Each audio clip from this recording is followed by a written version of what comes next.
शांति की शुरुआत होती है, बात होती है, दुनिया के साथ मध्यस्थता के लिए आगे आते हैं, लेकिन समाधान कुछ भी नहीं।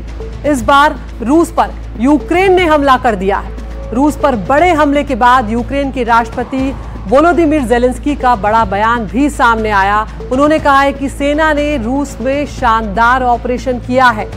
इस ऑपरेशन में रूस को काफी नुकसान हुआ। उन्होंने ये भी कहा कि ऑपरेशन में शामिल सभी लोगों का धन्यवाद।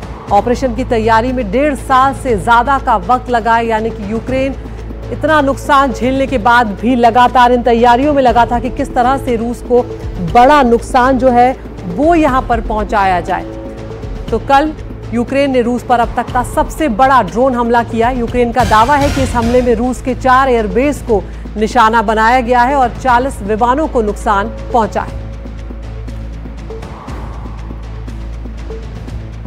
तो इस ऑपरेशन का नाम जो है स्पाइडर वेब दिया गया था। क्या है ये ऑपरेशन स्पाइडर वेब, ये आपको यहां पर हम बताते चलते हैं। यूक्रेनी जो सुरक्षा एजेंसी है SBU, उसने इस ऑपरेशन को अंजाम दिया है, सबसे बड़े ड्रोन हमले को अंजाम दिया है। फर्स्ट पर्सन व्यू यानी कि FPV ड्रोन्स जो हैं उनका इस्तेमाल किया गया है यूक्रेन के द्वारा रूस के कई अलग अलग एयरबेस को निशाना बनाने के लिए। क्या क्या था निशाने पर?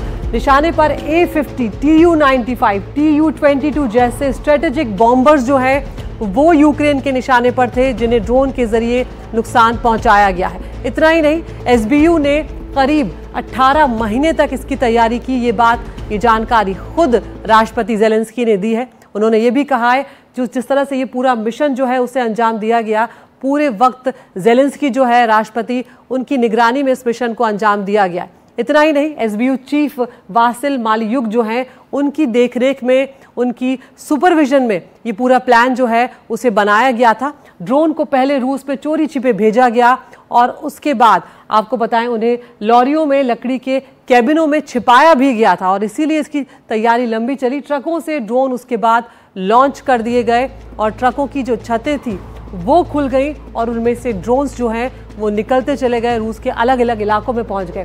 कामिकेज ड्रोन रूसी बम वर्षक विमानों की तरफ भेजे गए और इस तरह से बड़ा नुकसान पहुंचाया गया। किन रूसी एयरबेस पर हमले किए गए वो भी आपको यहाँ पर हम बता देते हैं। ओलिनिया जो है वो मरमस्क का इलाका है, वहाँ पर ये हमला किया गया। इसके अलावा बेलाया जो इरकुत्स्क का इलाका है उसको नुकसान पहुँचाया गया है। इवानोवो है जो इवानोवो का ही है, ये एयरबेस आपको बता रहे हैं। और डायगिलेवो है जो रियाजान का इलाका है, यहाँ पर नुकसान पहुँचाया गया है। तो यूक्रेन का एक बड़ा हमला यहाँ पर इसे कहा जा रहा है। हमारे साथ हमारे सहयोगी उमाशंकर सिंह इस वक्त जुड़ रहे हैं।